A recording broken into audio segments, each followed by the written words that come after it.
everyone. Welcome back to Beyond the Veil Tarot and Astrology. My name is Candice Marie. Thanks for joining me. Back at it with another video. Want to kind of get ahead of the curve here and talk to you guys a little bit about this incoming new moon in Sagittarius. Very excited. I have nothing but good news for you guys, to be honest with you. Really have been looking forward to this new moon cycle. I want to break it down and talk to you guys about what it means, why it's so important, why it's so magical, super potent for manifesting good news on the way is kind of the vibe that I'm getting with this transit. If you're new to my channel, welcome. I'm a Western astrologer. I work both with tarot as well as clairvoyant readings, and I infuse my readings with the Sabian Symbols to talk a little bit about what the symbolism is and what we may expect from the cosmos. So if you like my content, make sure you're subscribed. Hit the button below. You'll be alerted as to when I have new videos coming out on the channel. We're putting videos out every other day. It is popping. We're getting to the end of the year. And welcome to Sagittarius season. So I am, obviously you can tell I'm stoked. There's so many good aspects to this new moon. And in many ways, it's a really, really, really positive omen for an easier kind of lunar cycle for this next month, and lots of blessings that will be delivered in 6 months' time when this matures to a full moon in Sag in 2023. So get a little ahead of myself, but let's kind of talk about why this is such a magical new moon in Sagittarius. So the new moon is going to be taking place on November 23rd, 2022, and it'll be hitting at 2:57 p.m. Pacific time, 5:57 p.m. Eastern time. Now, I'm going to tell you guys this, okay? Usually with new moons, we have like a several day working period, even if you're working, 2 or 3 days after that new moon, if you're wanting to set intentions. The best way to set intentions is to find where the new moon is in your natal chart, which house. It's going to give you an idea of what new intentions you're planting. It's going to be different for everyone, so you have to know your Western astrology chart. And you set intentions within like a 72-hour period. I'm going to be a little bit of a stickler about this one. So I'm looking at my calendar. It looks like the 23rd is going to be a Wednesday right before Thanksgiving here in the United States. If you happen to have free time, depending on where you are in the world, I highly, highly recommend working with this in an election sense and doing something right around the time that the new moon is hitting, because of the potency with Jupiter in Pisces stationing direct minutes after this new moon. Really cool astrology. So I know some of you guys have asked about the dates. Maybe we can find a way to kind of put that somehow into either the title or we'll put it in text for you. But so the new moon will be on the 23rd. It will be taking place at 1 degrees of Sagittarius. So right here, where that 1 is, that's where we're going to be having the new moon. We have new moons that take place roughly every 28 days. It is the marker of a new phase. So when the moon is new, it's dark, it's quiet, right? We're kind of creating this fertile ground to put all of our intentions into, to see how it's really kind of shaping up the immediate next 2 to 4 weeks as we see a full moon, and then we'll see another new moon. But new moons really take about 6 months to fully kind of like gestate and come to full kind of fruition. So think of it as planting the seed that's growing the tree, and then in 6 months' time, it starts to bear fruit. And super, super, super positive new moon. So the reason being, we just have a ton of planets in Sagittarius. Let's just start there. Ton of planets in Sagittarius. Obviously, Sagittarius is the 9th sign of the zodiac. It is a mutable fire sign. So we have got, with all new moons, the sun and the moon coming together, creating this new cycle where we have the conscious sun, the unconscious moon fusing together and really highlighting where there is a fresh start wherever Sagittarius is in your chart. Now, within 10 degrees of this new moon, it's not exactly conjunct, but it's within 10 degrees, we see Venus in Sagittarius at 9 degrees, and we see Mercury in Sagittarius at 10 degrees. So maybe you guys saw my previous videos, I talked about how really all the way up until the 21st, we're seeing Mercury and Venus very close to each other, and then they come into a kissing position right before this new moon, and they're still conjunct during the time of the new moon. So, you know, what do I get from the fusion of these two together? Obviously, Mercury is the mind, right? And Venus is the heart. So when we have the two come together, we're just bursting at the seams to talk about what we love, right? And Sagittarius is fire, so it gives life, it's action oriented. Mutable is changeable. It also deals very much with our belief system. And ruled by Jupiter, it's positive, it's optimistic. Now, for the most part, Venus in Sagittarius, I think, has us catching flights, not necessarily feelings. Not that Venus in Sag can't be committed or be loving, but they definitely need a lot of space to be able to go and figure out what they love, travel, you know, they need a long leash so that way they can kind of come back. And then when we see Mercury in Sagittarius, that's technically not the easiest place to have Mercury. One thing that we're going to see from this is big headlines, big stories, even bigger beliefs changing, potential room for error or distraction. That's Mercury and Sagittarius in a nutshell. So even though these two planets are really talking about global things involving money, banking, resourcing, huge headlines right now. If you guys haven't seen what's been happening just since these eclipses, all the things going on with the crypto exchanges, banks talking about piloting, you know, new cryptocurrencies or like tokens to see how it would kind of work. The whole thing is just like crazy if you ask me, but we're going to see this be a continuation for the immediate next couple of weeks as we go into this next lunar phase, which will last until the next new moon that we will have in Capricorn. Positive silver lining of all of this is that Jupiter Sagittarius energy is like, relax, don't worry, it's going to be fine, it's going to be better than you imagine, it's going to be great. So there is this kind of uptick of anything is possible, really reaching for, you know, the moon, and even if you miss, you're landing among the stars. The lower challenges, the lower vibration of this is like too good to be true, right? Hearing what you want to hear, or being able to kind of cherry pick things and changing or kind of changing the storylines. Keep in mind in the background of all of this, Mars in Gemini is still kind of within its second square to Neptune. So this is really important because we've got, you know, Mercury in Sag, and we've got Mars in Gemini, and they are getting ready to start seeing oppositions to one another, where we're going to have a difference of opinion of, you know, let's walk back the facts. Let's go and look at the data with Mars retrograde. Let's rework what we said before. And then Jupiter and Mercury coming into a square can be a lot of like, no, I didn't say this, I said that. Right? So you guys are going to see a lot of story changes happening, and probably some pretty wild mistruths that are going to be going on out in the media because of the squares to Neptune. So before we get to those squares, this is a nice little slice of time where I think that it does benefit us having all of this fire energy. So we're going to start seeing wherever Sagittarius is in your chart, more action. We're adding a little bit more love. We're talking a little bit more, organizing a little bit more. And I want to stay with that until we start coming into the rather complex mutable squares. So really enjoy this couple-day period while you have it.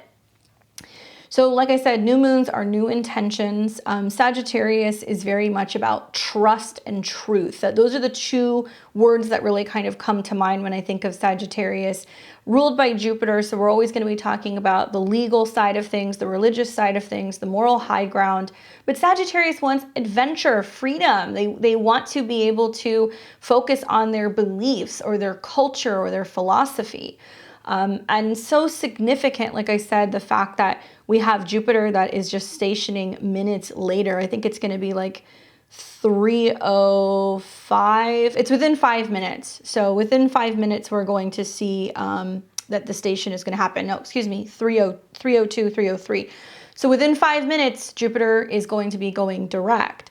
Now, this is really important because when a planet is stationing, right, it's preparing to either go retrograde or go direct. So it's like that moment right where it's getting ready to kind of flip. And when planets are stationing, they're extremely powerful. The effects of that planet is felt so much more strongly. So Jupiter is the traditional ruler of Sagittarius. It's also the traditional ruler of Pisces. So it's got a lot of strength in this new moon because it's basically beaming at both of these signs. Jupiter in Pisces, expansive intuition, feeling, visions. It can be spirituality, it can be secrets, things that are hidden, things that are going on behind the scenes, under the ocean, in our dreams, in a psychedelic state. And this is the last brief kind of run of having Jupiter in the sign of Pisces. It's going to be moving by the end of December back into Aries, and it's going to be starting a brand new cycle. One thing that I'll tell you, just having looked at the cycle of Jupiter and some of the aspects that it's been making, it's gone in and out of Pisces from the sign of Aries. Earlier this year, we saw a Mars-Jupiter conjunction. Just recently, these couple days, we've been seeing trines from Venus, the Sun, and Mercury to Jupiter. So something is blossoming, something is blooming that we have kind of set in motion since about March of this year, when we saw that the Sun and Jupiter came into conjunction. So as all of these planets in Scorpio that have been recently making trines, we're starting to become more aware of our feelings, our emotions, our intuition, and we're starting to really kind of come into something kind of similar to a full moon that we've been working on or manifesting or praying for since the spring of this year. Now, as we get into 2023, Jupiter is going to go back into Aries. It's going to hit that 3-degree point again. It's going to reactivate where Mars and Jupiter conjunct, and we're going to see the momentum of life just speed up big time. And I'm really looking forward to the spring of next year in April, when we see the Sun, which will be exalted in the sign of Aries, come into conjunction with Jupiter. And it's going to be like something's launching. Something very significant is going to launch. The astrology of 2023 is so incredibly different than what we have been feeling these last few years. Seeing Jupiter go into Aries, seeing Pluto go into Aquarius, seeing Saturn go into Pisces.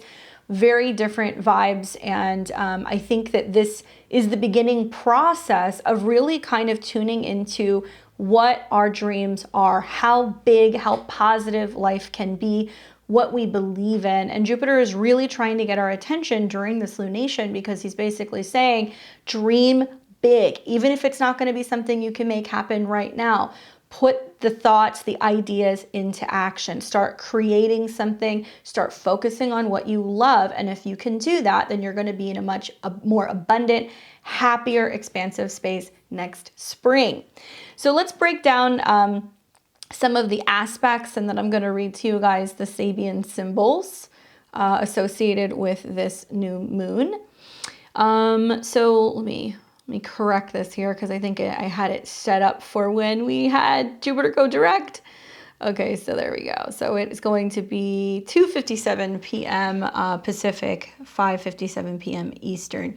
And like I said, if you have time, right around the new moon, if you want to wait right around that 3:00 p.m. Pacific time, 6 p.m. Eastern, make a wish, write it down somewhere, maybe write it down and burn it. Obviously be safe, right? But find a way to be able to ritualize, kind of like blowing out a birthday cake, and send that into the ethers. That's what I would recommend doing.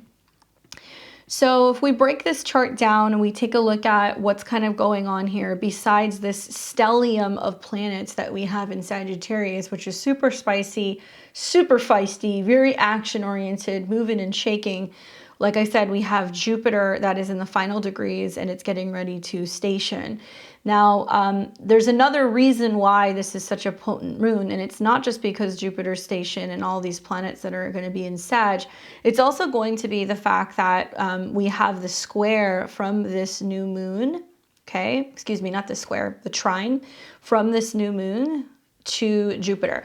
So it's an out of sign trine, right? Jupiter is not in Aries, but it's within 2 degrees of entering into the Aries zone. So we're seeing roughly a 2.5, 3 degree trine to Jupiter. So not only is Jupiter the ruler, but Jupiter is also saying, hi, whatever you're setting intentions for here in this Sagittarius area of your life, I'm going to help you manifest some kind of new spiritual energy, some divine assistance, some inspiration, some dreams, some intuition maybe in the Pisces area. So believe it or not, either the cusp of where Aries and Pisces meet in your chart, or just, look at where Pisces is.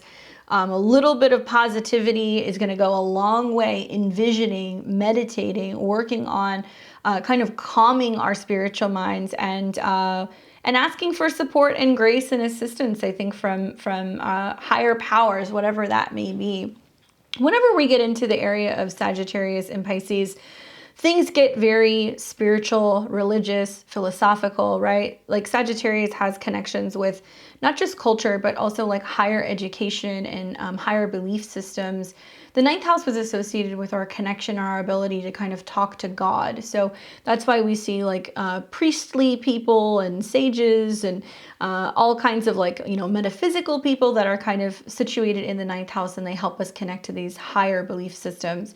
But it's not limited to that. It could be finding yourself in another country. It could be finding yourself in a lawyer's office or a doctor's office, right? And being able to kind of be educated about something that's a little bit beyond us, but it's going to help us change our belief system and our perspective. The ninth house is the bigger picture of life. So unless you're an Aries rising, it's not going to be in your ninth house, but it's going to have some similar vibes in a sense of being like, okay, what can I learn more about? How can I expand in this area? And how can I add a little bit more sweetness or positivity in my daily routines and how I move about life and how I'm communicating in this area of my life? So once again, you got to know where Sag is in your chart. If you do not know, check out a birth chart calculator online for free. There's tons of them. All you need to do is put in your time, date, location of birth. It will give you a chart that's going to look like this one. You want to look at it from the 9 o'clock hour on. So we're going to go counterclockwise when we're looking at astrology, transits, and charts. Find Sag. That's where the new area of your chart, the new area in your life, in your chart is going to be blossoming. Hello, tongue-tied. So let's go ahead and take a look at some of the other aspects we've got here. Now, with all new moons, we always see the sun and the moon kind of come together. And like I liken that to the moon being dark. It's darkening. It's a fresh new slate. You know, we're getting ready to kind of focus on something that's new. So if you're wanting to launch things, if you're wanting to book travel, if you're wanting to grow something, if you're wanting to get a haircut, all these things we do like kind of under the guise of a new moon in general. So these planets not only trine Jupiter, but they're also starting, not exactly the new moon, but we've got Venus and Mercury starting to come into the sextile with Saturn. And so I'll do another video on this later this week where I talk about how planets go through Sag opposed Mars, and it represents challenges and differences of opinions, and how it's going to square Neptune, and it's going to kind of get us in our feelings, but that the saving grace is actually going to be the sextiles that we will see to Saturn, where we realize that some things are winding down, some things are closing out, and we're having to almost release old, outdated ways of thinking or what we thought we knew or how the story was going to go. And we're having to do that in a way that's like more positive and optimistic so we can really reap the rewards that Saturn offers us, because these planets, as they move through Sag, they're going to be in a superior position. So this basically means that they are rising higher than Saturn. So because they are moving obviously counterclockwise higher into the skies, they are going to have more power. So a lot of luck, optimism, positivity, faith, belief, guidance, right? Education is really going to go a long way. It's going to help us fall out of these miscommunications and disagreements, and also kind of like cloudy Neptune squares.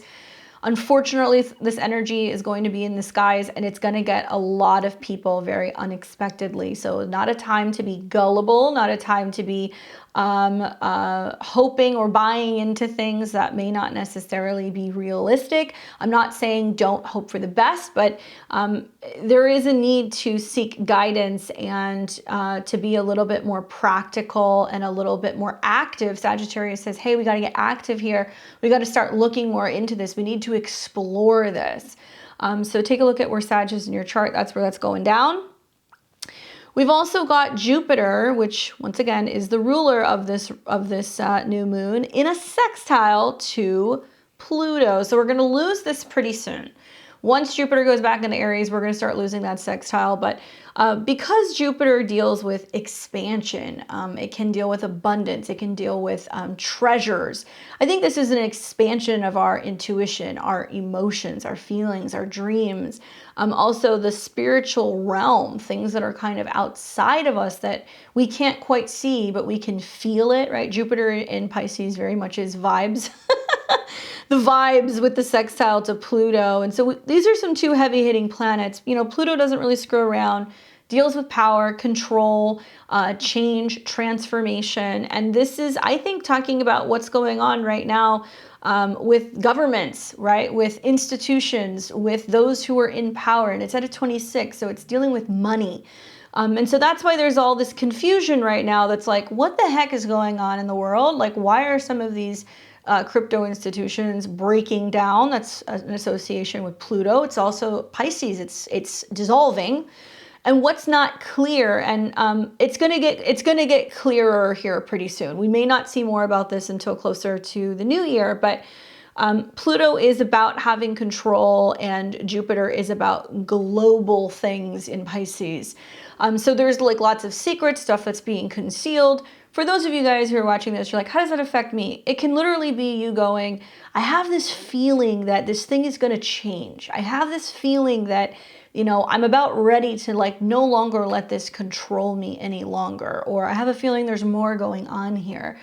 So the Jupiter-Pluto sextile, I would not sleep on. I feel like that is very significant, and we want to work with it while we have it, because it can still offer us the opportunity to totally rework something in regards to where Capricorn is in your chart. There's a power struggle going on there, man, and it's going to be there really until Pluto leaves Capricorn and goes into Aquarius. But that power struggle can be empowering, right? It can be that you've gutted something out and then you've redone the plumbing, very, you know, Pluto, Jupiter. It can be that you have realized that, you know, something can no longer like eat you alive anymore, and it can't have control over you, or it can't scare you. And then you have this liberation that kind of comes emotionally, in a breakdown and a clearing, because something is finally done. So use that in a positive sense. It can be really helpful in helping us tune in intuitively, because Jupiter is about that connection that we have to the divine, and Pluto is about being able to kind of pierce through the veil and see what else is going on in another realm, right? So it's great for divination. It's great for metaphysical stuff. If you know, are feeling lost or confused right now, to some extent, that's going to extend a little bit when these planets get into Sag and further into Sag, and they start opposing Mars. And this is why it's such an important time. And the lesson, I think, of Jupiter and Neptune and Pisces is, when the world feels confusing, take time alone. Don't get consumed with what the media is telling you, or your family is telling you, or what I'm telling you, or anybody else in YouTube. Take a step back, go take 15 minutes, be quiet, still your thoughts, and really see what kind of comes to mind. So if you're feeling overwhelmed by information or things that are coming at you very quickly, tune into your gut and really ask yourself, does this feel right? Is this going to work out? Am I making the right decision? Sure, pulling out a deck of tarot cards helps, or using a pendulum or a crystal ball, or whatever it is that you use to be able to get that insight. I think many people will benefit by actually opting to be their own you know, spiritual guru and advisor these next couple of weeks while we start to see these squares, because the truth is we're going to see that the truth has been stretched in some way. One way or another, globally and within your own life, and some situation appears to be larger than life, which is going to be asking you to walk back some of your actions, slow down a little bit, and rethink, recommunicate, renegotiate something. So all of these planets are kind of working together. What the new moon in Sag wants you to do right now, it wants you to get really enthusiastic and excited and start talking and sharing and participating in life. Learn something new, book a trip, go somewhere, take a course, learn a new technique.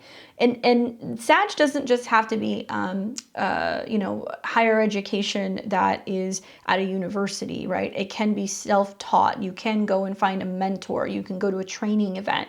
You can go and get certified. You can get licensed. You can go on a retreat and learn some kind of training. It's not limited to anything that you're going to do more on like a, I'm not going to say a professional level, but on an institutional level, right? Sometimes it's about the journey that we go on in general, literally or figuratively. You might go through a process of really diving deep into a new belief system or a new practice. Maybe you're learning a new type of meditation or a new type of yoga. This is kind of what I'm getting the vibe from with the planets in Sag and placements in Pisces. This is also about where we kind of learn and we realize that everybody is collectively going through something very similar in various countries. You know, the micro and the macro are very much the same. What's going on out in the world, a lot of people are feeling personally in their own life. We're kind of fighting all these like good fights on our own, and really asking ourselves, what is the purpose? Why are we here? Why are we going through this? And I think what this moon has to offer with the trines to Jupiter is the whole purpose of life is the journey. It's not the end result, right? And that happiness may actually come from travel, from a good book, from a homemade gift, from something that somebody brings you from vacation, right? And you're like, oh, I love this. So there is a sense of venturing into the unknown with Sagittarius, really expanding the mind and the belief system, and believing that good things are coming, even if we have not seen them yet. So I guess you guys are going to wonder who this is affecting the most, because this is a Sagittarius new moon at 1 degree. If you have anything between 0 and 3 degrees of Sagittarius, Aries, or Leo, this is going to affect you the most positively, okay? If your birthday is within like 3 days of this new moon, you're having a new moon on your birthday, it's a fresh new start for the next year, good time to get a reading. If you have this new moon on a personal planet in Sagittarius, you're having a new moon, fresh start in regards to that archetype for that planet. So if it's your Venus, it could be new love. If it's your Mercury, it could be new ideas. If it's your ascendant, it's definitely a new version of you that's going to be emerging over these next 6 months. This is where it's important to know your own personal astrology. Let me read you guys the Sabian symbol for this particular new moon. As always, because it is 1 degree and change, we're going to round up. We're going to read 2 degrees of Sagittarius. And if you guys have the Sabian Symbols book, I love it. I really recommend it. It's so helpful in just seeing things play out day to day with transits. It can be really, really, really insightful for better understanding and using it for predictive techniques as well. If you're ever interested in the books that I'm reading, you can click on my link below. You're going to see my Amazon book list, and I'm always updating that and putting new stuff that I'm using on the channel. This will be page 276. And once again, this is the Sabian Symbols, A Screen of Prophecy by Diana Roche. 2 degrees of Sag, the ocean covered with white caps. The keyword is irrepressibility. The theme is spirit-stirred consciousness. The symbol speaks to the bountiful response of the universe and an individual's expectations in terms of giving him whatever he needs. The image of the ocean covered with white caps captures the idea of spirit-stirred consciousness.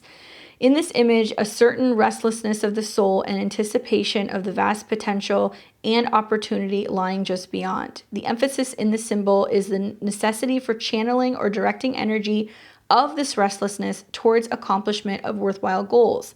The insight can be gained here, and that the individual flourishes and becomes successful as he is inspired from within himself to fulfill his own higher potential, rather than to allow himself to be pushed and prodded by others to pacify their own needs. On a practical level, this image symbolizes excitement, eagerness, passion, enthusiasm. At its highest, it represents resourcefulness, anticipation of the opportunities and challenges of everyday life. Watch for nervousness, restlessness, and a tendency to fret or stew in trivial matters. The accent is on activity. You should be feeling especially restless today. Something may be brewing that you find out more about. Your greatest advantage lies in channeling your energy into concrete goals. Write down the ideas that come to you today. Think before you act on impulse. Can be hard to do when you have all these planets in Sag, you know? Guard against one half-finished project to another. Try not to let yourself get distracted at a critical moment. Animation, mobilization, quickening, excitement, activity, restlessness, enthusiasm. Very exciting. I'm curious to see how this pans out. You know, I mean, not to get too ahead of myself, but if those of you guys who are like me, you're kind of looking at the lunations month by month and getting an idea of what's coming.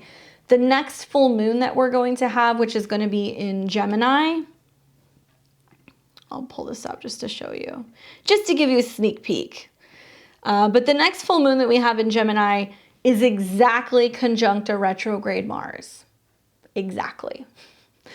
And it is going to still be in a square to Neptune, and it will be in opposition to the sun, which tells me that Jupiter and Neptune are still going to be the focal point, basically. And we've got a Venus square Jupiter. We've got just a full moon conjunct Mars, which is going to be take action, do it now. We got to do it now. We got to get moving.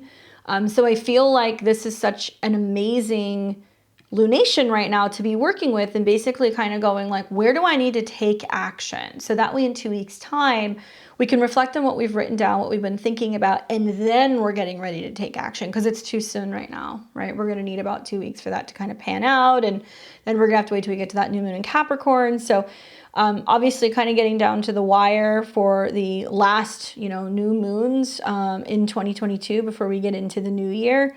My advice to you guys is to really set some strong intentions. Work with Jupiter, like manifest big, bigger than you think that you could achieve, right?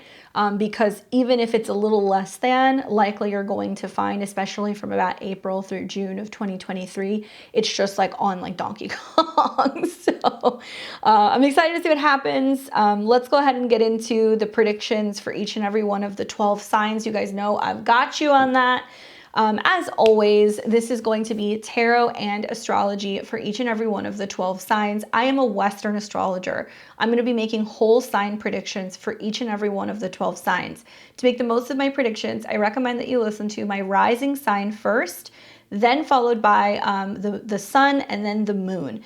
Listening to your rising sign is going to tell you exactly where in your life this new moon is taking place, so you can make the most of this manifestation. The sun is going to tell you more about your happiness, your ego, sometimes your career, and the moon predictions is what you need to hear emotionally and what might be changing with your home or maybe even your family. If you listen to all three, you're going to find that there's going to be a little bit of something that's to all of them, and it's going to give you a better kind of rounded prediction for this new moon.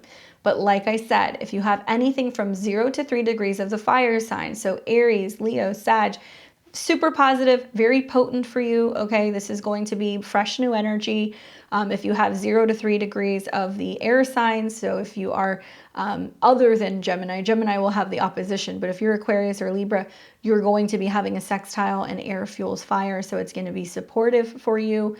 For the water signs, this is going to be really affecting you guys where you're taking action in a physical way, making physical health changes, making changes when it comes to your money, making changes with work, that kind of stuff, okay? So you guys have an idea of how that's going to be affecting you. For the earth signs, this is probably going to be something that is going to be quite active as well, but it's not going to affect you as much as it is the air and the fire signs. You got to wait until you get some elements that are kind of working in your favor. And what we're coming into, I'll keep saying this, is just wholly mutable squares.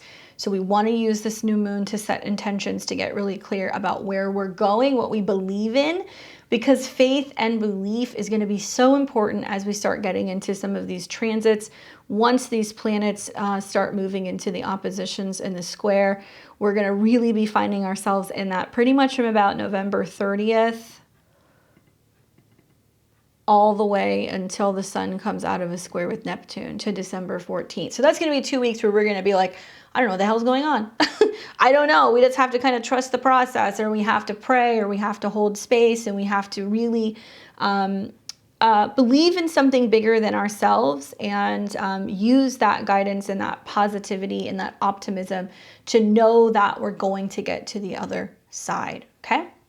All right, so let me go ahead and change this chart up a little bit so that way you guys can see me take it through the various 12 rising signs. Let's go ahead and start with my Aries and my Aries rising. In light of all of this Sagittarius energy, I wanted to use a new deck that I thought was kind of fun. This is the Rider-Waite playing card deck, right? Very Sagittarius. Joker's Wild for all of you guys. I thought that would be a cool deck to be using. All right, so for my Aries and Aries rising, you have got a new moon happening in Sagittarius in a fellow sister sign. So this is going to be making positive trines to your sun or your moon or your rising sign. This is a wonderful time to start thinking about setting intentions about traveling, your beliefs. if you're wanting to take a course, publish something, if you're wanting to enroll in college, if you're wanting to plan a trip, all of these things.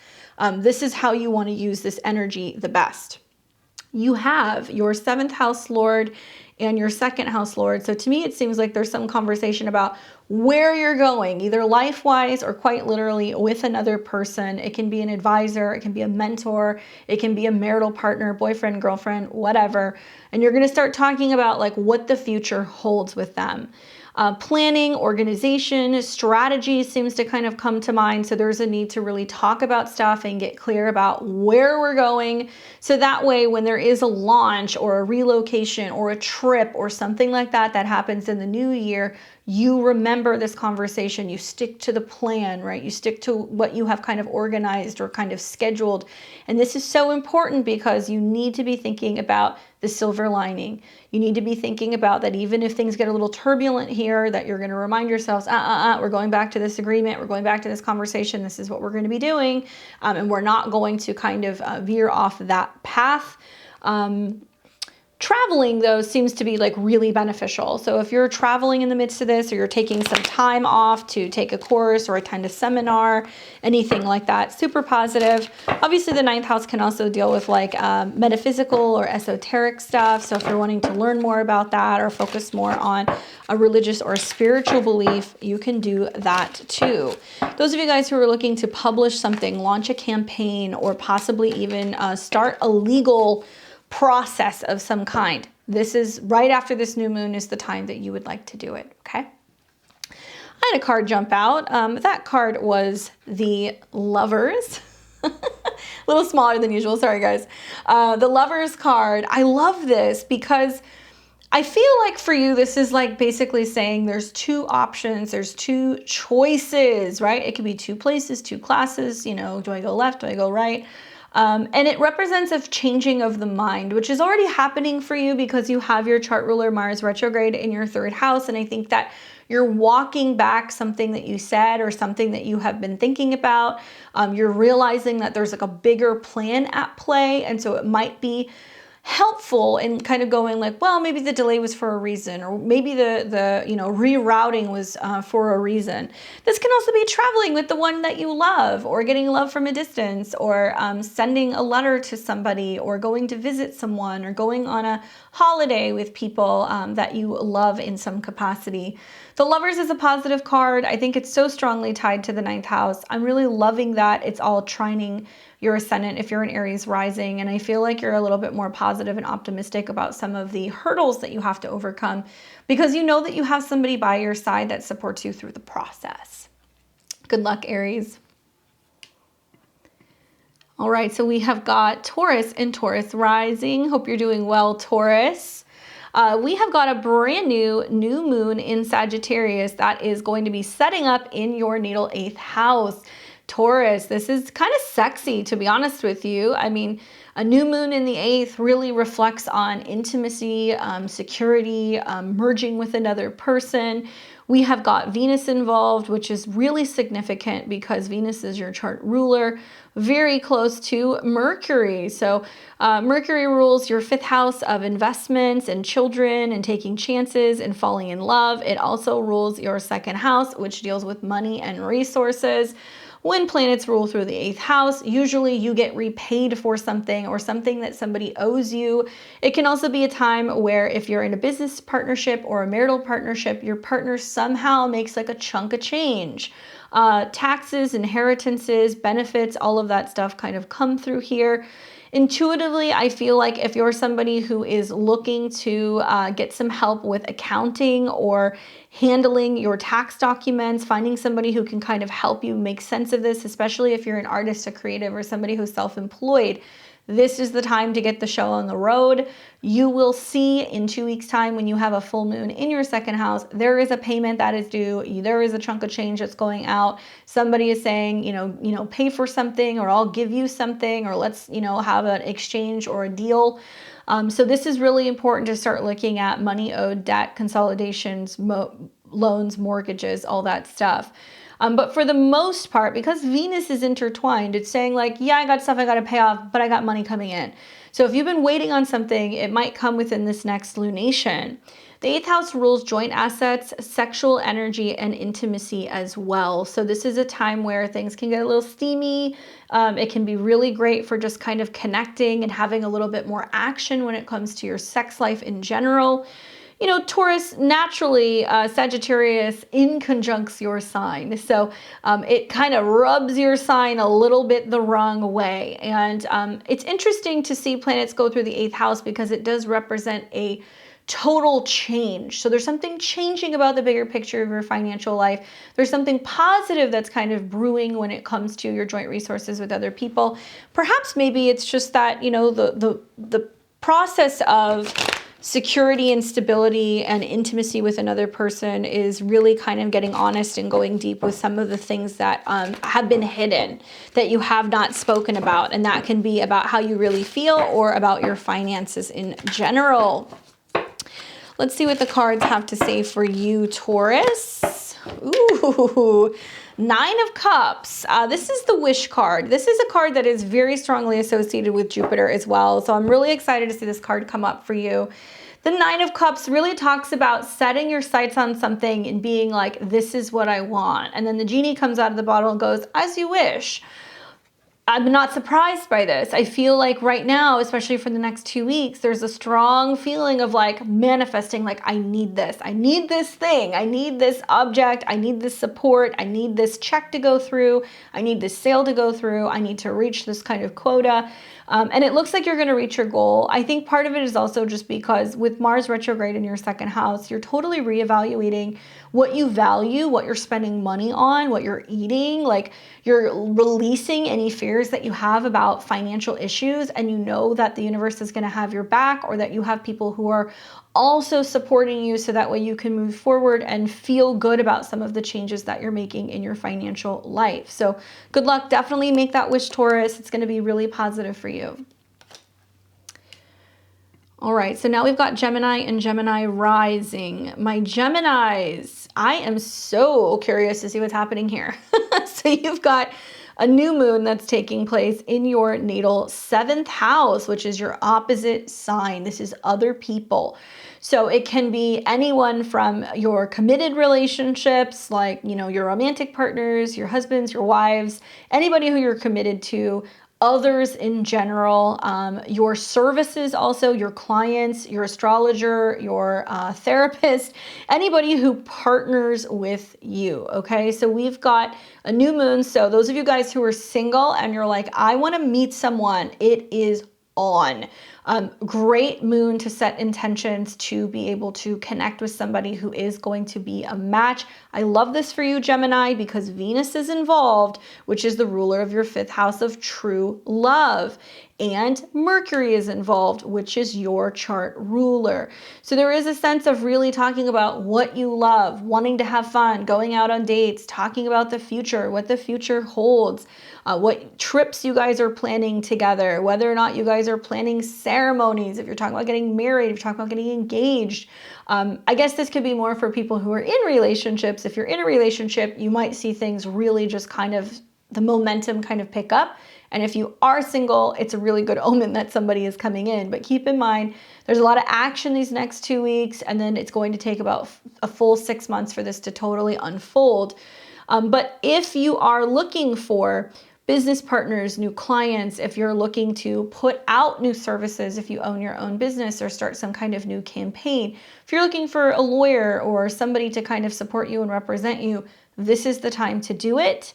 I'm curious to see what's going to happen as these planets go further into Sagittarius and opposes Mars. And my advice for you, Geminis and Gemini rising, is lay your weapons down. Mars retrograde in your 1st house is about kind of taking off all of the armor and not being aggressive and pushing back, learning to let other people step in and help guide you. For those of you guys who aren't having relationship issues, this can be finding somebody who can be a mentor or a guru to help kind of redirect you with where you're going with your professional life. If you're looking for a manager, a business manager, if you're looking for somebody who's just going to represent you or kind of work with you professionally, collaborate with you, some of these people can come in and they can help kind of clear some of this cloudiness that you're having in your 10th house when it comes to redirecting your energy in your professional life. So right now, I want you to think about where can other people help you? Where can you set new goals and intentions revolving around receiving some support? So that way you have a better idea of where it is that you're going. But so lovable with Mercury and Venus. I feel like this can be trips, dates, you know, commitments. This can also be a sense of people really trying to talk to you about how amazing life could be together or how much potential you have in a professional sense. Let's see what these cards say, Gemini. 8 of Cups. So probably working all the way up to this new moon, so you have until the 23rd, there is a sense of like clearing out, walking away from old issues, old problems.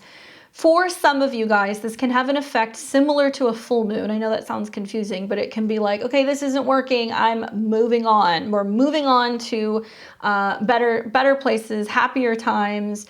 But this is also about walking away from something. And so I think that if you're in a situation where you've been a little avoidant with Mars retrograde, or you're kind of keeping to yourself, or you're hiding out, and you're like not wanting to talk, and you're like, no, I'm walking away, partners are going to be like, don't walk away, stand up and fight for this. Like, what are you doing here? Like, you know, are we going to work through this? Some of you guys may decide, hey, this is not fixable. Like, we can't move, we can't stay here. We have to have a fresh start, or I'm on my way out. I would at least give it the next 2 to 4 weeks as you go through this lunar cycle to kind of see how it pans out, because it might surprise you just how much other people can really show up and help support you. Don't overlook some of the sextiles that are happening to Saturn. So it is saying people are coming in to kind of help you finish classes, write books or memoirs, edit things, show up and actually support you when it comes to like legal stuff. And you'll have a lot of support from a variation of partners throughout this process. You just have to stay around and see what goes on. So don't walk away too quickly, but know that you're leaving old problems, old issues in the past. Maybe this is about hashing it out and talking about it so you can finally move forward. Good luck, Gemini.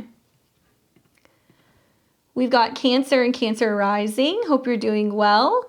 On the 23rd of November, you will have a brand new moon taking place in Sagittarius in your natal 6th house. The 6th house is all about health and travel, schedule, work, being of service, all of the to-dos that you need to do, okay, in general. Just to be specific, okay, you've got Jupiter that's getting ready to go back into your 10th house here in about a month, Cancer, and you've got a new moon that's trining your midheaven. If you're a Cancer or Cancer rising that's looking for new work, if you're looking for a job, this is a really great omen that a job might show up. Why? Because this is also going to be a transit involving the moon. So you've got your chart ruler and your 2nd house ruler, the sun, in your 6th. So this will play out a couple different ways. With Mercury being involved, it's about finally like getting the hang of or healing or working out something that you've been worried about, like finally like dealing with something that's been stressful or something that you have been holding inside and not talking about. This can also be, because Venus is involved, getting organized when it comes to either your home space or your physical office space. So if you've been meaning to be like, I'm cleaning out the garage, I'm going to, you know, finally organize a closet, or I'm going to have a yard sale, great time to do it. If you have been meaning to go back to the gym, book an appointment with a specialist, go and talk to somebody about, you know, your diet or your fitness, this is also the time to do it. We set new intentions in the 6th house relating to work during this new moon. Now I say travel because all of this is trining Jupiter. So some of you guys are like, okay, I'm choosing a new path for my career. I need some training. I got to figure out a way to be able to do this. So it's about working that into your schedule, perhaps. The 6th house also deals with coworkers as well as anybody who helps us. So if you need to hire an assistant, if you feel like you need somebody to come in and organize your space, great time to do it. And watch pets, because a new moon in the 6th house can definitely be about animals and pets and anything like that. Intuitively, I feel like this is possibly about also like hashing out anything that you've been delaying talking about, because Mercury is involved, that you need to kind of like fix. That's the vibe that I'm getting. So as planets go through the 6th house, there's lots of busy work you're going to see for like the next month. It's like running errands, walking the dog, you know, picking up, organizing, dropping off, you know, your stuff at the laundromat. It's going to get a little busy here. But it's all to kind of help you get on a schedule, get on a routine, so that way you feel like you can be more productive, okay? Let's see what these cards have to say for you.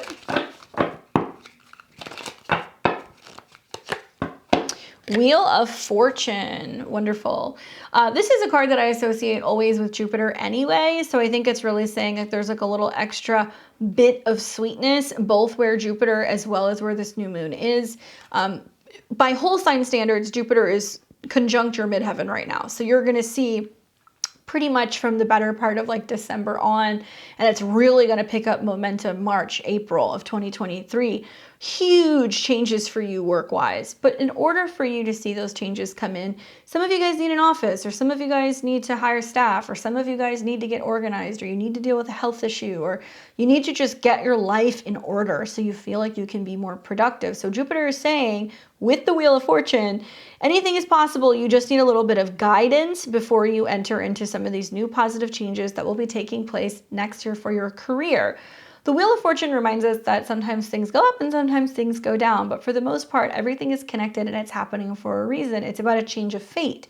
So if you've been struggling to find assistance with a health issue, with a work issue, with an office or a coworker issue, an issue with an animal, whatever, a solution is coming, okay? And it's going to be something that's going to help you kind of remedy some of the things that you have been struggling with when it comes to your day-to-day life. Good luck, Cancer.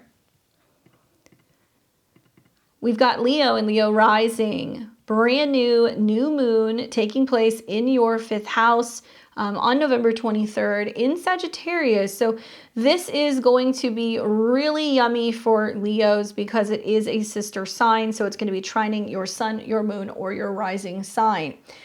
Now, a new moon in the 5th house, what does it mean? Well, obviously, this is a very fertile energy. Leo, you are the 5th house traditionally. You represent that energy. It's active, it's solar, it's about your heart space, it's what you love, it's about your talent.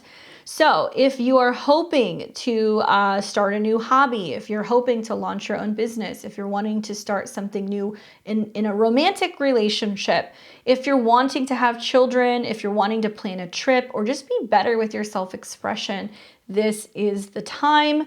This is about taking chances. I love the fact that the sun is in a sister sign. I love the fact that both Venus and Mercury are here. Venus rules communication and short trips. Mercury rules money. Venus also rules your 10th house. So a couple ways this can kind of pan out. Some of you guys might be planning just some short road trips where you're like, okay, in the next month or so, I want to get out of town. I want to have some fun. I want to have a good time. I want to see my friends because it involves Mercury, ruler of the 11th. But it can also be a time where there's just a lot of like happiness and sharing and telling other people what you've accomplished, what you've been working on, or gushing over this new person that you met. If you're single, get out and mingle. This is a wonderful time to be like, I'm going to go out on the weekends. I'm going to go out to a couple places, bars, clubs, sporting events, theaters, live shows. You might meet someone, honestly, because all of these planets in Sag are getting ready to sextile Saturn in your 7th house of relationships, which is now direct. So it's making me feel like falling in love and commitment, very possible. Those of you guys who are committed, maybe you're seeing a little bit of the spark kind of coming back.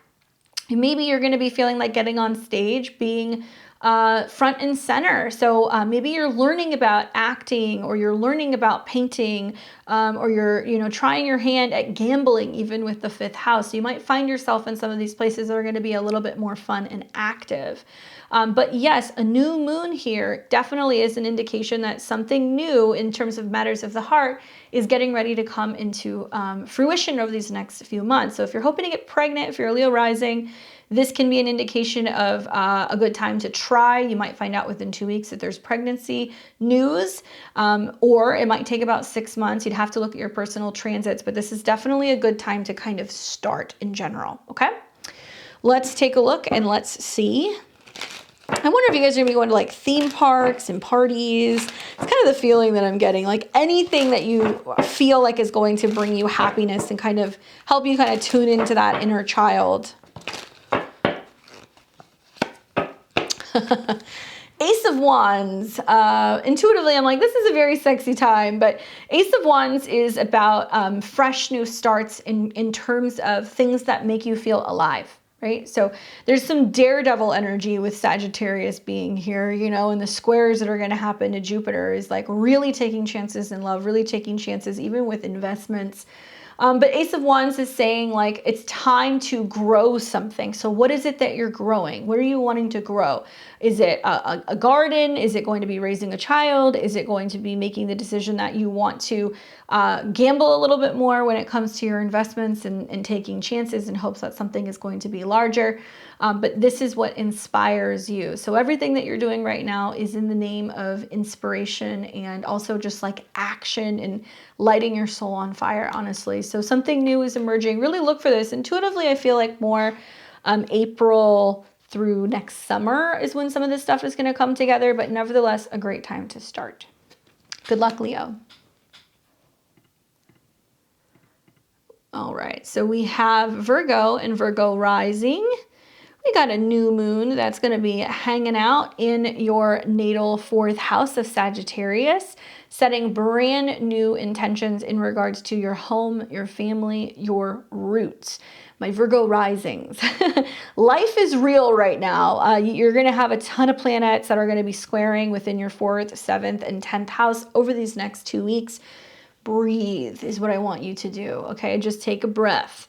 All these planets in the 4th house remind you that unless you get your house in order, unless you get your emotions in order, unless you figure out home, then relationships seem chaotic, work seems challenging, and you're also just emotionally feeling very frustrated, right? So if you have a Virgo rising or if you have a sun or moon in Virgo, you're going to experience grand mutable crosses. Stay tuned. I'm going to do a video on that in this next week so that way you're prepared. But when we have a new moon in the 4th house, we're setting intentions revolving around 4th house things. For example, if you're looking for a new home, if you're wanting to sell a home, if you're wanting to start renovations on a home, if you're wanting to visit family, if you want to reorganize or redecorate, great time to do it after a new moon in Virgo because it's in your 4th house. Now, this is important because you have your chart ruler, Mercury, pretty quickly or pretty closely intertwined. So this is saying there is a sense of you being very active in communicating or reorganizing things within the house, and Venus is there as well. So I think you're kind of assessing like, okay, when do I need to put up Christmas decorations? Like how many, you know, like strands of light do I need to get? How much extra silverware do we need for the holidays? How much am I spending flying home? These are things that you're going to start noticing. And you also have Mercury is the ruler of your 10th. So it's a little wonky because some of you guys might be kind of being like, okay, I'm working from home now, or I'm, you know, taking time off for the rest of the year to be with my family. It just depends. But pay attention because this also deals with the past. So the 4th house can be about ends of situations or the past. So if you're feeling like, okay, I'm ready to wind things down, I'm working from home for the rest of the year, or, you know, it's time for me to move because I'm experiencing a job change, just know that whatever's going on in your 4th house is very much affecting your career, and it's also very much affecting your relationship. So yeah, just it's going to be all over the place, to be honest with you. But the good news is that if you've been meaning to relocate, redecorate, repaint, rework something, finally organize the kitchen, maybe adding some new decorations or some like, you know, backsplash and other things, because the 4th house generally tends to deal with the kitchen area and where everybody kind of comes together. It can be a really joyous like thing. And there's something really amazing about the sextiles to Saturn, because it does tell me that this organization also can be a decluttering, and it can make you feel like you're being productive and that you're getting a lot done in preparation for the new year. So you're getting ready to start 2023, and you're like, I'm not just gonna buy stuff, I'm gonna organize stuff, I'm gonna label things, I'm gonna get everything ready so when the new year starts, I'm ready to kind of hit the road and get back to work. It's the vibe that I'm getting. Let's take a look and let's see what the cards have to say for you. The Empress. So obviously the 4th house is the mother. It is associated with the mother, and the fact that you have a new moon there, you know, it can be about your feelings, connecting with women in the family. If you're thinking about having kids, if you're just spending more time with like in-laws, that kind of stuff. Venus in the 4th can be like a woman coming to visit though, being in the home. And so that being so close to Mercury, it makes sense that maybe you're sprucing the place up because you want it to look nice while people come to visit, or maybe you're inviting a woman over and she's never seen your, your house before. But the Empress is also about nurturing, caring, allowing something to kind of come to full, full processing so you can birth that. So maybe it's also you going, okay, within 6 months time, I want to buy a house, or, I'm getting ready to have a kid. So I need to be able to kind of get something in order or expand it in some way. Emotional nurturing and taking care of things is really important as well. That's what the 4th house teaches us. So watch for the Empress to be coming in somehow through this. Maybe it's just about honoring the home and feeding the home and growing the home or the family in some way. Okay. Good luck, Virgo. So we have Libra and Libra rising. Hopefully you're doing well, Libra. We've got a new moon that's going to be taking place in Sagittarius. This will be taking place in your 3rd house, and it will be on the 23rd. I apologize because of timing as I turn the wheel. It's going into the 24th, but it will be on the 23rd. So when we have a new moon, it is setting new intentions. And so the new intentions that are being set is in regards to your 3rd house area of your life. This is about little tasks and things that you can learn how to do, how you communicate, gadgets, writing, blogs, learning, education, cars, neighbors, siblings. It's kind of like a hodgepodge house. This is traditionally a Gemini house. So it's kind of interesting because you do have, with this new moon where you're setting intentions in this area of your life, Venus, your chart ruler, has been moving very closely with Mercury. So that tells me that you've been thinking or talking about something artistic or creative maybe that involves your 12th house ruler and your 9th house ruler. So some of you guys have been planning trips in a foreign place, but the Mars retrograde, you're like, we have to delay it. Some of you guys have been thinking or having dreams about going back to school or learning something or teaching something or feeling divinely inspired and writing something and putting together like a book or a lesson of some kind. Pretty good for you, Libra. I feel like it sextiles your ascendant, which is really positive. So there's a way for you to find more balance in how you communicate with other people and like really excite other people. Positive, harmonious interactions with siblings, aunts, uncles, cousins, also like neighbors. So there can be conversations that you have with people in your neighborhood, or you're just getting good news, and lots of feedback if you have a blog or if you have a YouTube or if you have an online business. These are also all coming into sextiles with Saturn in your 5th house. So it's about realizing that something new needs to be started that's going to be really aiding in your communication or your just happiness overall. Saturn in your 5th house might be about your own business. It might be about some kind of talent. Maybe you're focusing on just kind of thinking and communicating more positively, getting into a habit of maybe journaling or going for walks or just being more consistent with a book that you're reading in general. All of these squares that are also taking place with Jupiter is kind of saying like there is a need to really be clear about what you can and cannot handle when it comes to either your health or if it comes to your schedule in general. Obviously, the 3rd house deals with vehicles as well as movement. So if you're planning on moving, you're planting the seed to do that sometime or be talking about it over the next month, but it may take up to 6 months for that to fully manifest. And if you're thinking about getting a new car with a new moon that is involving Venus and Mercury, you might either feel inspired to take a look at, what's for sale in your local neighborhood, or maybe you had a dream, you get up and you write it down and it ends up being something connected to a trip or a move or a brand new car, okay? Let's see what the cards have to say for you, Libra. Short distance trips can be good here. So if you're planning on going out of town for the weekend or something, that can be really positive.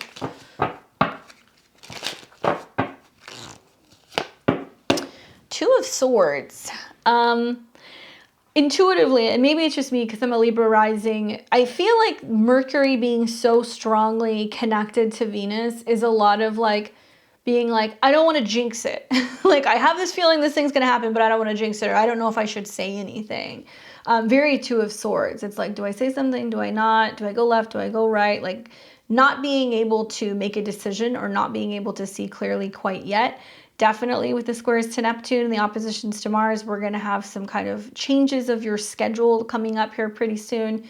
But I think this is about you being like, do I say something? Do I not say something? I feel like this thing is going to happen. And it may be beneficial for you to just write it down. You don't have to say anything, just write it down. Start keeping a track of like either what your tarot cards are telling you, third house, what you do with your hands, or what your dreams are saying, or just intuitive hunches that you're having. If you're afraid of speaking too soon, because there can be a sense of like saying that you're going to do something or saying that something's coming and it gets delayed. So you might want to kind of hold that close to you until it actually comes to fruition. Good luck, Libra. For Scorpio and Scorpio rising, hopefully you're doing well. We have got a new moon that will be taking place on November the 23rd in your second house, and it will be in Sagittarius. So this is the one time, once a year, Scorpio risings, when you have a new moon in your second house. New moons are setting intentions for what could be over the next immediate 2 to 4 weeks, but really within 6 months' time. Now, your second house deals with money, resources, okay, spending power. So this is all about finances, earning potential, but more importantly, the second house is about your self-esteem. So really interesting aspects you have here. When you have a new moon in the second house, I tell my clients, set intentions for what you want your financial health to be like in 6 months' time. How much money do you want in the bank? What are you hoping to purchase? How much freedom are you hoping to have? Are you wanting to develop a new talent or a new skill? These are things that I want you to think about. Now, the sun rules your 10th house of career, so it's definitely somehow connected to that.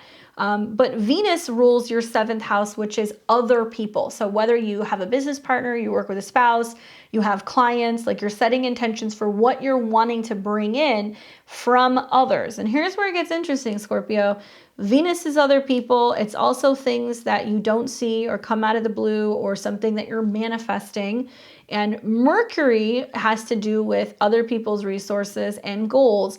So I kind of feel like this is a bit of like a wheeling and dealing transit for you, where there's a lot of like, I have something you want. I know you want it. Let's make a deal. What can you give me for this? And you're going to see this like definitely going down for the next 2 weeks. That full moon that you're going to have in 2 weeks' time, that's going to become conjunct your chart ruler, is going to be like, oh shit, money's due, or I have to pay something, or I have to pay a loan, like something like that's going to happen. Be very careful, my Scorpio risings, when it comes to anything in regards to taking chances. And this is like putting the money into a slot machine, putting the money into the real estate market, putting the money into the stock market. Like there is perhaps possibly a really strong earning next couple of weeks you're going to have, where you're just bringing in more money than usual. And you're going to be kind of like, woo, let's party. Let's spend it all on, you know, going to a theme park. Let's have a good time. Let's go to the bar. And you're going to find that when Mars goes retrograde, some of that behavior is going to catch back up with you. So watch the spending, set intentions for being able to have more balance and maybe being able to strike a deal with other people. Your second house also is symbolic of how secure you feel with yourself. So I think with like a new moon there with Mercury and Venus, you're like, I love this, I value this, this is what I need. All of this is also, by the way, ruled by Jupiter, which is going direct in your 5th house. So it's not just about things, because Scorpio risings are going to realize that the money can be there. It doesn't necessarily bring happiness. You're going to be asking yourself, do I enjoy the way that I'm making money? Am I doing it in a way that feels fulfilling? Am I doing it in a way that feels creative? And is it making me happy? All of these sextiles happening to Saturn also is wonderful, because you might find that some of the gains that are coming in is actually coming in from your family, selling stuff, selling houses, selling extra things, having yard sales, like decluttering stuff within the house that can actually bring you more stability and a little bit of extra cash. But this is the time to start doing your money manifestation. Light a candle, do something involving the element of fire to really kind of help get this going.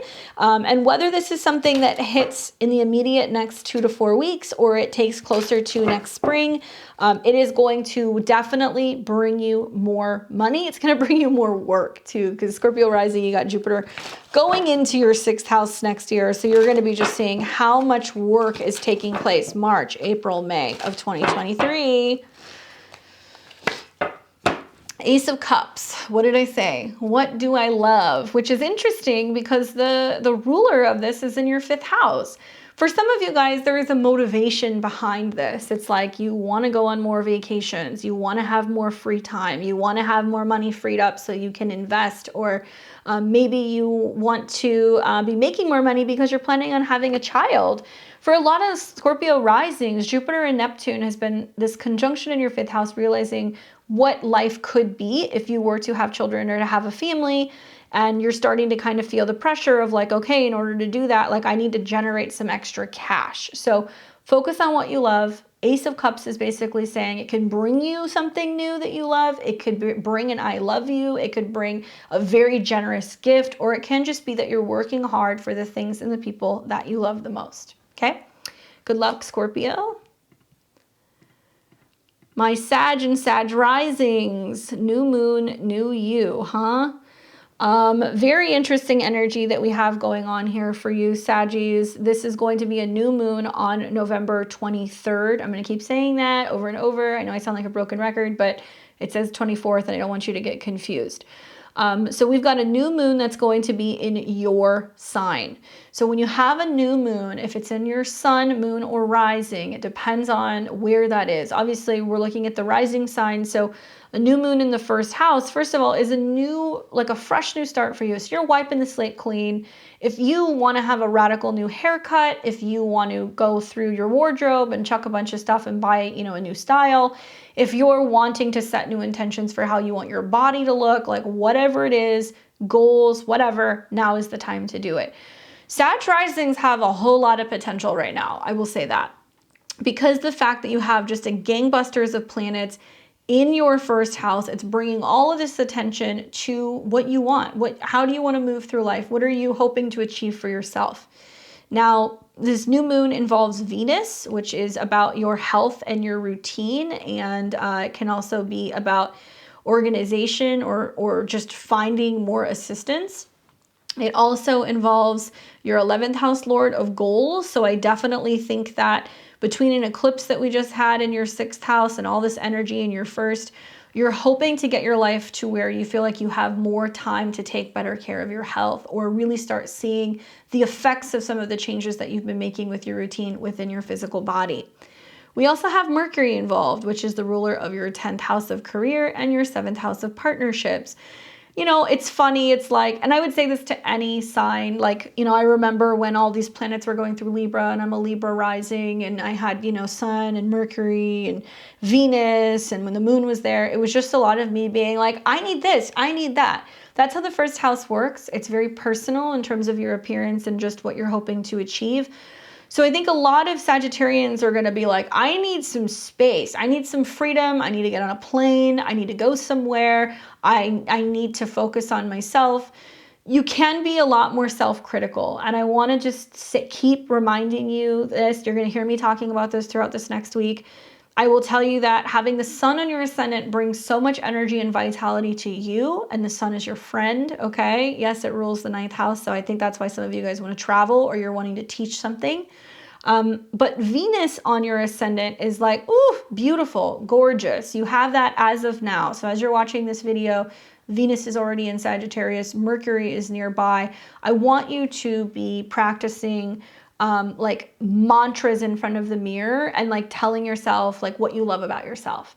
I think this is really important because a lot of you guys are going to be feeling some very fierce interactions with some of your partners. Okay, so for Sag risings, Mars going retrograde in Gemini in your 7th is just like a partner that's being combative, and maybe they're not being so easy to get along with, or they're not being so loving. And then you're also going to see that all of these planets are going to start squaring Jupiter and Neptune. And there's a lot of like, where's the love? Give it to yourself. Be your own twin flame if that's what you're into, whatever. But with Jupiter and Neptune squaring, there can be some room to be kind of emotional and sensitive and feel like you're on your own. So whether you're partnered or not partnered, it doesn't matter. You got to put this attention back on yourself, be practicing talking about what you love. And if you have intentions to make changes with your personal goals, or if you're wanting more growth when it comes to yourself, if you're wanting to just focus on yourself, maybe it's about being like, hey, you know, taking care of myself means not just going on trips all the time. It means that I also have to like not overwork. I need to rest. I need to eat well. And also I need to be telling people like, you know, when I need a break, because you're in the captain's seat this month. It's so important that you're actually doing this before we see planets go deeper into your sign and oppose Mars, where there can be some conflict that you're feeling either with clients or with romantic partners. It can be your children, because Mars rules your 5th house. And then the squares to your 4th, it's like you have to be the person who's loving and taking care and nurturing yourself. Set intentions for that now. If you have big goals for changing your physical image, if you're wanting to gain muscle, if you're wanting to live in a new country, like whatever, set those intentions now, and you'll see that kind of coming true more so around the full moon in Sag that we're going to see next year, closer to the beginning of summer. So let's take a look and see what the cards have to say. 9 of Wands. It's like, how much more do I have to do myself? Is it just me? That might be something you're asking yourself right now, or that, you know, why things are so challenging, or why there's just so much emphasis on you. Keep in mind that the 9 of Wands is also about being the last man standing and being like, okay, I overcame everything. Like I managed to get to the other side. So this can also be a period where you're like, I've been swamped with work because you had a ton of squares that were taking place during Virgo season in your 10th. You're also feeling like you're getting a little pushback from romantic partners, or from just partners in general, where you're like, okay, I'm just assessing like where I'm at now. And like, now I got to look out for myself and make sure that I'm doing everything that I need for me.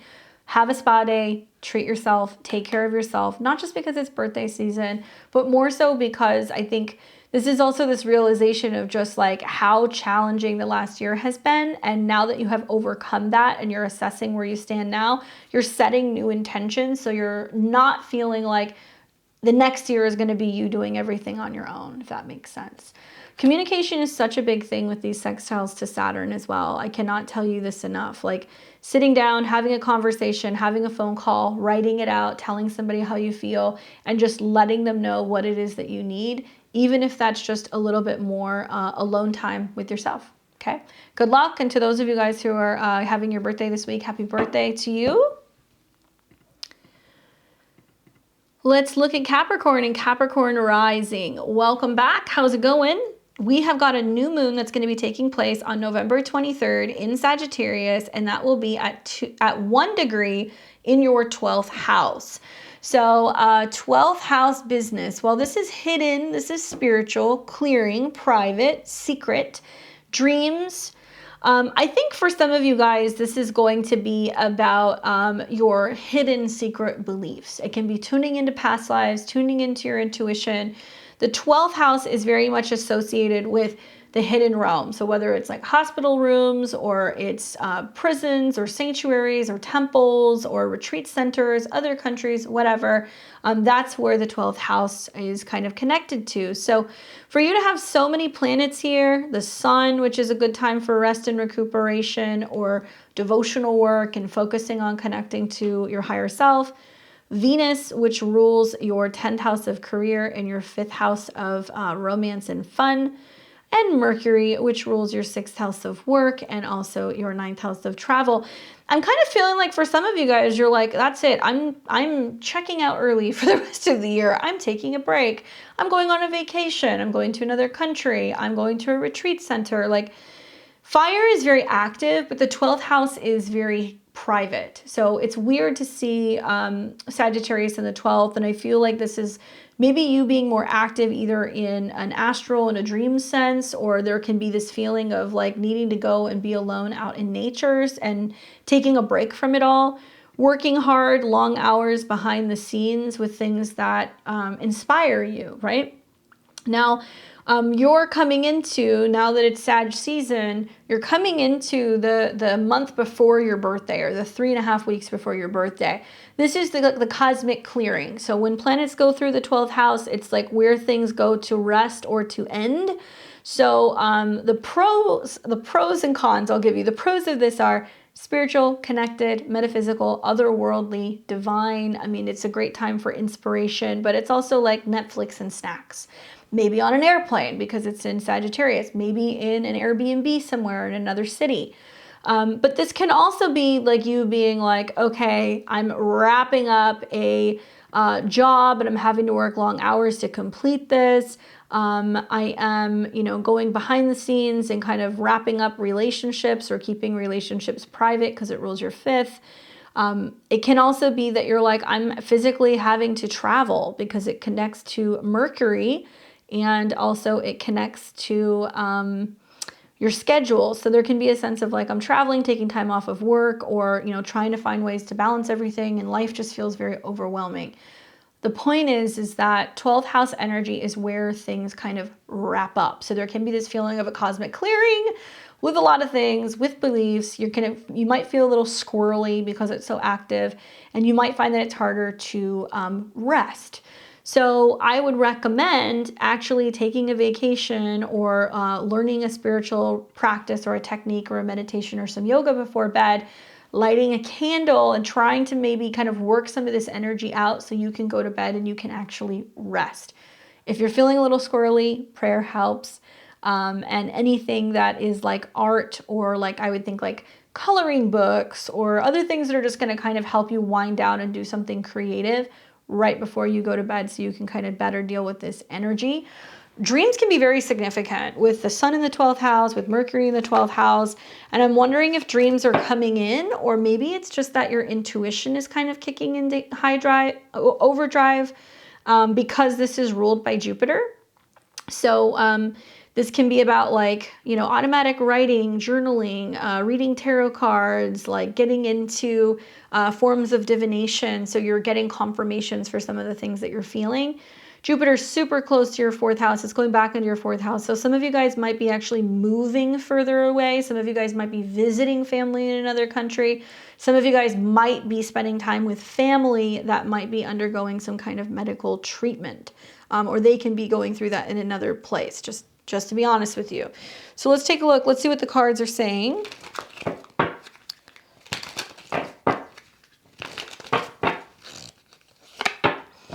Okay, so I get the sun, so that's good.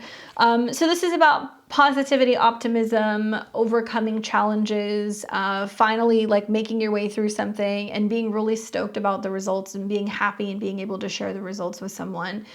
So intuitively, I feel like this can be like you going and finding your place in the sun. I mean, Sag literally wants to go places. The 12th house can be other places. And the sun being in the 12th house is highlighting like, maybe I do deserve a vacation, whether you're going on one or you're booking one. Even if it's for 2 days off, an extended weekend, going to a retreat, something like that, that's just going to allow you to rest and also celebrate how much you have overcome in this last year. This can involve children, happiness, joy, anything in regards to also personal projects that are finally coming to light. And I have a feeling that this can also be putting the finishing touches on things that you're getting ready to share with the world and getting ready to shine a light on, something that's really close to your heart and really, really important to you. So it looks good, especially if you have to go away to work on that or finish that. It's definitely the time to do it. Good luck, Capricorn. We've got Aquarius and Aquarius rising. On November 23rd, you will have a new moon in Sagittarius at 1 degree, and it will be in your natal 11th house. Love this energy for you. The 11th house is friends. It deals with parties, good luck, wishes. Friends in faraway places is kind of the vibe that I'm getting, because you do have all of this taking place in Sagittarius. So for you Aquarius rising, it can be a very busy social schedule these next couple of weeks. Jam-packed planets in your 11th is like, parties and dinners and gatherings and get-togethers. And it's not just because of the holiday season. It's just you got a ton of planets going through there. I feel like on one hand, this can be about planting seeds where if you want to join a new professional group, if you want to go and travel with a friend, if you're wanting to bring a group of people together, you're setting the intentions to do that now. Venus rules your 9th house of foreign relationships. It also rules your 4th house of home. So this can be an indication that either you or other people are traveling and you're like, come over, it would be great to see you. Mercury is involved, which also rules your 5th house of children and playtime and your 8th house of other people's resources. So I feel like there's a lot of being like, okay, we have a lot of birthday gifts or a lot of holiday gifts, or we have a lot of people to entertain. Like, how do we do this? How do we do this without breaking the bank? That's a big question, because you're going to have a number of planets go through Sag in this next 2 weeks and then square Jupiter and Neptune. So there is some room to overdo it. If you're somebody who's like, I have to buy a dress for every occasion, or I'm going to be a bridesmaid in X amount of weddings in these next few months, or everybody and their mother's having their birthday, there can be a sense of over spending and not being aware, because you're having such a fun time partying with Mars retrograde in your 5th that you're going to realize that now is the time where you're looking at what everybody else wants to do, and you can kind of sometimes feel like you're going along with the crowd, and then you're like, wait a second, like, is this really what I want to do? Or like, why are we going to this place that I don't want to, you know, travel to with these people? So you can kind of get swept up in the social life, and then kind of, you know, get the bill for it later and realize how much money you've spent in the midst of that. Watch for trying to keep up with other people, right? I don't want to take away from this. Like, the truth is that it is a really positive new moon. A new moon involving such close connections to Venus can be positive travel and, you know, good news coming from friends in general. The sextiles to Saturn, which is your chart ruler, is also wonderful. So it makes me feel like you're probably going to be a little bit better than I gave you credit for when it comes to having boundaries and knowing when to be like, I can't stay out till 2 in the morning, or I can't make it to every single get together, or, you know, I'm working on something, I can't be there. And it's also going to be amazing for you to share some of your accomplishments and some of your personal growth, also with some of your friends. So look forward to the socializing. If you're wanting to network more or get out there and meet other people, especially people who are new. I'm thinking of like new groups and new friends. As these planets go through Sag, they're going to come into an opposition with Mars. So the other way that I look at it is like there can be a sense of like cutting and severing, working with certain people, or maybe cutting and severing from younger people or lovers, or maybe having some squabbles with your kids. If you have children, there can be squabbles with your kids over money because of the oppositions to Mars and the square to Jupiter and Neptune. So you may be going through something really positive, and then you got some kids coming to you being like, can I have some? So watch for that. Let's take a look and see what these cards have to say for you.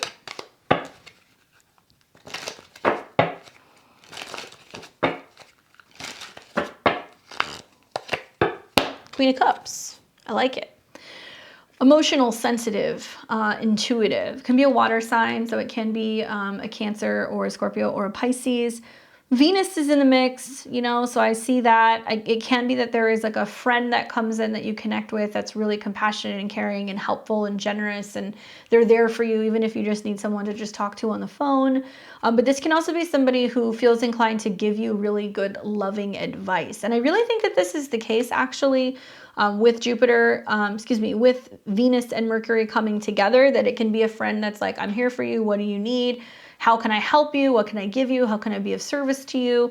Who's really caring and is there to kind of provide some help as you're going through what can be a challenging time trying to figure out what makes you happy, or some financial situation. Somebody might give you some insight or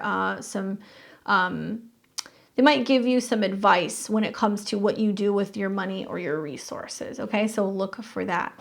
Good luck, Aquarius.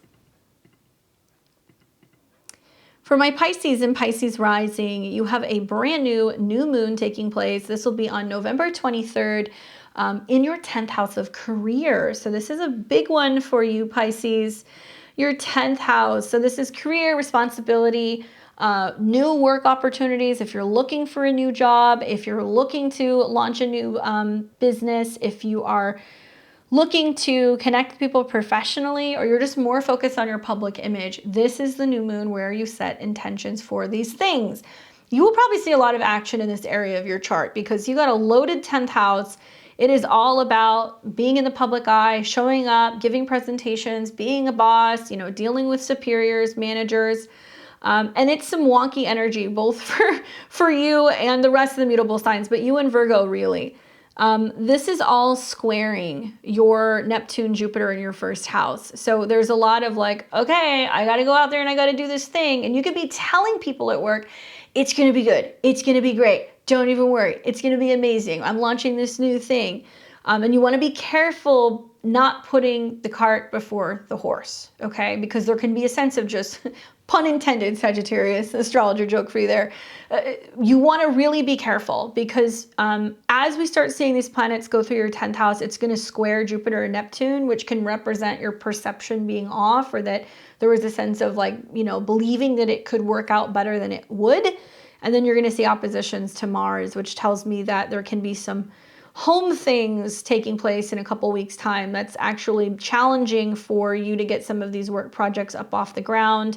And also it's kind of different than how you envisioned it. I don't want to take away from the positivity of this because it's pretty damn positive, but set new intentions for your career. Give yourself really until the better of next spring for this to come full circle. Jupiter is going to go back into your second house. You're going to make more money. You're also going to be seeing that with all of these planets in the 10th, coming into a sextile with Saturn. It's about being able to play the long game when it comes to your professional growth, knowing that there's a lot of long hours, working behind the scenes, focusing on your goals, not giving up, being able to kind of pivot and strategize and give yourself more time. One thing that you'll notice is perhaps there is some changes that are going on physically within your home life that need to take place for you to be able to better show up at work. So if you're going in between two places, you're relocating for work, you get an offer that's in another city, maybe you're staying in somebody's place, a family member's place, because it's going to be more conducive for your work, whatever, these things are likely to happen. But after this new moon, if you're wanting to launch something, if you're wanting to say yes to a job, if you're wanting to hire somebody, positive energy for the most part to be able to do that. Obviously, you want to get really specific with the election astrology, but if you're Pisces rising and you have to do these things, it's not a bad time to do it. Just leave room for some changes that will be taking place over the next 2 weeks, and you'll see what I'm talking about when it starts squaring Neptune and Mars. Responsibility. One of your parents might need more assistance. You know, Venus is involved, which is other people's money and also contracts and communication. So you might have to be talking to other people and securing deals more, signing things, possibly talking to siblings about taking care of a parent. That's something else that can kind of come up. And Mercury is strongly involved, which is the ruler of your 7th house of partnerships and relationships and the 7th house of family. So work and business can very much be a family affair, or, you know, dealing with having to take care of parents or talking to partners about responsibility and things that you're needing to do and where you need a little bit more support. Regardless, with Jupiter in your sign, all eyes are on you, and now planets are at the top part of your chart. So it's time to get to work, and it's going to be a very busy next 6 months ahead for you Pisces. Let's take a look and see what these cards have to say.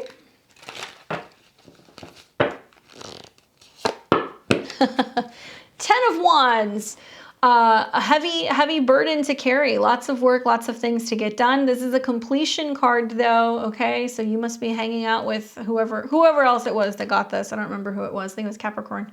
9 of Wands, excuse me. The 10 of Wands is about completing it and being like, I got to move, or I got to launch this business, or I got to push, you know, full steam ahead, burn the candle at both ends. This can be talking about like pushing all the way to the top, right? So you're reaching the top of your chart with these transits, doing it by yourself, and it just requiring like a lot of work, but something that you're going to be proud of. If you think about the Ace of Wands, which is like, I have this inspired idea, I don't know how I'm going to do it. The 10 of Wands is how you bring it full circle, and you're like, there, I did it, but I'm exhausted. So you're going to be working your butt off. Some of you guys may be moving, maybe moving offices, switching jobs. But for the most part, I think that it's really positive, and it's stuff that needs to happen right now. So that way you can kind of get more in alignment with Saturn in preparation for next year. Some of you guys might find out you're going to be a manager, or you're being promoted, and there's more responsibility that's going to be on your plate. Time to get this stuff in order, especially because Saturn's going into your sign and there is a lot more responsibility for you in this next year. I can foresee some Pisces rising starting businesses, or possibly having to manage groups or teams in general. And because of your hard work, you're about to be recognized for what you've been able to accomplish this year. Okay. Hopefully that's helpful for you guys. I am wishing everybody a very positive new moon in Sag. I am super stoked. I'm getting all my stuff ready, all my Jupiter things ready, because I know this is one of the better new moons that we're going to have for a period of time. So if you happen to have time on Wednesday, like I said, hello, let me give you the right time. Let me pull this back up here because I'm like tongue-tied. So it's going to be Wednesday, the 23rd at 2:57 p.m. So that's going to be 5:57 p.m. Eastern time, right after the moon. Do something magical. Even if you have a Post-it note, you want to write your intentions, sit there, manifest, pray with it, put a crystal on it, light it later that night, send it out into the ethers. Trust me, this is one that you definitely want to make a wish on. Let me know, where is it affecting your chart? Is it your birthday? If it is, it's super magical. How are you feeling with all these planets in Sag? Are they making you extra sassy? Because they definitely are for me. And leave me a comment below, especially if you're new. I'd love to hear from you. We've had so much growth in the channel. We finally hit 10,000 subscribers. So amazing. Best birthday gift ever. Thank you guys so much. Hard to believe that a little over a year ago, we only had 1,500 people. Sounds like a small goal, but it's kind of a big deal for me because I never really fully anticipated coming back to YouTube. And I have worked all year to bring you guys consistent content, working my butt off, putting so much more together. I have so many things that are coming out next year that's going to be new.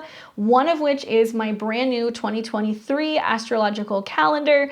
All kinds of insights and information about each and every transit, major transits for the entire year, along with profiles on each and every one of the 12 signs, magic recommendations, stone recommendations, incense, oils, rituals, you name it, it's all in there. You can pick that up on my website if you go to my website below at beyondtheveiledtarot.com, or you'll see something pop up around here and you can click that. I have a digital version and a printed version, so it's great for adding a little bit of magic to 2023. I also have gift cards available on my website now, so if you want to gift a reading for a half hour or a full natal chart, I can do that. Bookings are starting in February, so if you want to get a reading with me, I recommend getting on my schedule. You can do so by going to my website and clicking book a reading. I've got a podcast that I do with the Midheaven podcast that I do with my partner in crime, Mike the Peace Stealer, every Monday, so you guys want to check that out. We have readings every Saturday night on the channel. This week, we're going to be doing astrology readings, 7:00 p.m. Pacific, 10 p.m. Eastern. If you have questions, we'll put the link up early so you can tune in and we can take a look at your chart and chat about what's going on. And yeah, thank you for letting me do all of my shameless plugs. I appreciate that. So much love to you guys. Happy moonifesting, and I will see all of you very soon. Take care.